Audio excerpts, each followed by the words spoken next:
कहानी शुरू करने से पहले एक विनती है। अगर आपको दिल को छू लेने वाली सच्ची और कालजयी कहानियां सुनना पसंद है तो देसी कहानियां को लाइक, कमेंट और सब्सक्राइब जरूर करें। आपकी एक छोटी सी क्लिक हमें और भी गहरी, असरदार और सोच बदल देने वाली कहानियां लाने की ताकत देती है। चलिए अब चलते हैं अपनी कहानी की ओर। दोस्तों, दुनिया में अगर किसी चीज का वजन सबसे ज्यादा होता है तो वो पहाड़ नहीं, समुद्र नहीं, बल्कि कर्ज होता है। ये कर्ज अगर पैसे का हो तो इंसान किसी तरह सह भी लेता है, लेकिन जब यही कर्ज धर्म, पाप और पुण्य के नाम पर थोप दिया जाए तब वो सिर्फ शरीर नहीं बल्कि इंसान की आत्मा को कुचल देता है।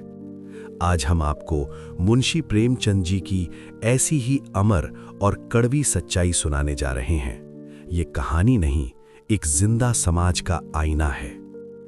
किसी गांव में हरे भरे खेतों और कच्ची पगडंडियों के बीच शंकर नाम का एक कुर्मी किसान रहता था। शंकर का जीवन बहुत सादा था।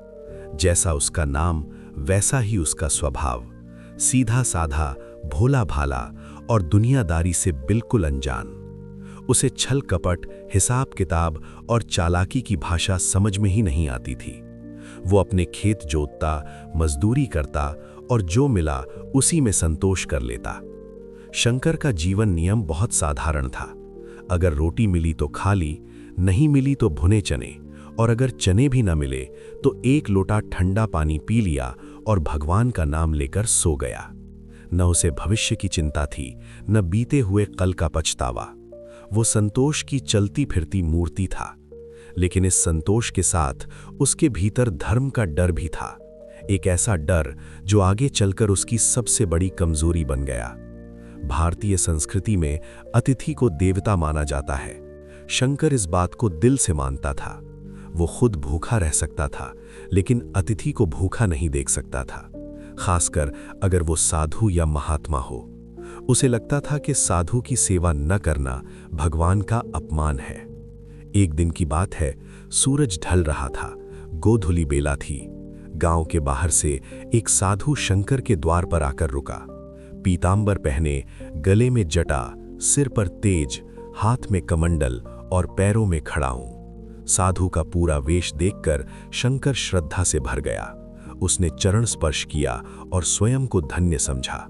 साधु ने भोजन की इच्छा जताई। यहीं से शंकर के जीवन की सबसे बड़ी त्रासदी शुरू हुई। शंकर के घर में उस दिन केवल जौ का आटा था, गरीब किसान का भोजन। वो खुद तो जौ की रोटी खा सकता था, लेकिन साधु को जौ खिलाना उसे अपमान लगा। उसने सोचा, अगर साधु को जौ की रोटी दी तो पाप लगेगा। वो घबराया हुआ गांव में गेहूं ढूंढने निकला।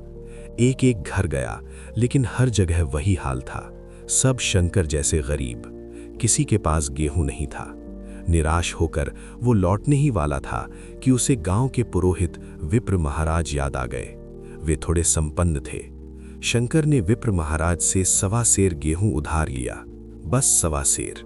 साधु ने भोजन किया, घी शक्कर के साथ रोटियां खाईं, आशीर्वाद दिया और चला गया। शंकर को लगा कि उसने बड़ा पुण्य कमा लिया। उसे क्या पता था कि वही 1.25 सेर गेहूं उसकी जिंदगी का सबसे बड़ा अभिशाप बन चुका है। कुछ समय बाद फसल कटी। खलिहान में विप्र महाराज आए। शंकर ने मन ही मन सोचा कि 1.25 सेर गेहूं का बदला वो खलिहानी में ज्यादा देकर चुका देगा। उसने कई गुना अनाज दे दिया। न शंकर ने कहा कि ये उधार का है, न विप्र ने कुछ पूछा। शंकर समझ बैठा कि हिसाब खत्म हो गया, लेकिन असल में हिसाब तभी शुरू हुआ था। 7 साल बीत गए, समय बदला। विप्र महाराज अब केवल पुरोहित नहीं रहे, वे महाजन बन चुके थे। दूसरी तरफ शंकर की हालत बद से बदतर होती चली गई। भाई अलग हो गया, खेत बिकते गए, बीमारी ने शरीर तोड़ दिया। किसान से वो मजदूर बन गया। एक दिन विप्र महाराज ने शंकर को चौपाल पर बुलाया और कहा कि उसके ऊपर 5 मन गेहूं का कर्ज बाकी है। शंकर सन्न रह गया। उसे कुछ समझ में नहीं आया। उसने कांपती आवाज में कहा कि उसने कभी इतना अनाज लिया ही नहीं। विप्र महाराज ने ठंडे स्वर में कहा, दान अलग चीज है, कर्ज अलग। लेखा जोखा पाई पाई का होता है। धर्म और नर्क के डर से शंकर टूट गया। उसने कर्ज मान लिया। 60 रुपए का दस्तावेज लिखा गया। 3% मासिक ब्याज तय हुआ। उस जमाने में ये रकम किसी गरीब की पूरी जिंदगी थी। शंकर ने खुद को झोंक दिया मेहनत में। भूखा रहा, नंगे बदन रहा, तंबाकू छोड़ दी। दिन रात खटकर 1 साल में 60 रुपए जुटा लिए। उम्मीद लेकर विप्र के पास पहुंचा, लेकिन विप्र ने कहा, अब तक 75 रुपए हो चुके हैं, 15 रुपए और लाओ। गांव में किसी ने मदद नहीं की। शंकर टूट गया। उसकी उम्मीद, उसका आत्मविश्वास सब खत्म हो गया। मेहनत से उसका भरोसा उठ गया। 3 साल बाद फिर हिसाब खोला गया। अब कर्ज 120 रुपए हो चुका था। शंकर समझ गया कि यह कर्ज कभी खत्म नहीं होगा। उसे ब्याज के बदले काम पर लगा दिया गया। ये मजदूरी नहीं, गुलामी थी। 20 साल तक शंकर ने बिना वेतन काम किया। आधा सेर अनाज, साल में 1 कंबल, यही उसकी जिंदगी थी। अंत में वो मर गया। गांव वालों ने सोचा अब मुक्ति मिली, लेकिन विप्र ने शंकर के बेटे को बुलाया। कर्ज वही था, गुलामी वही थी, और प्रेमचंद लिखते हैं, आज तक वो बेटा उसी कर्ज के लिए काम कर रहा है।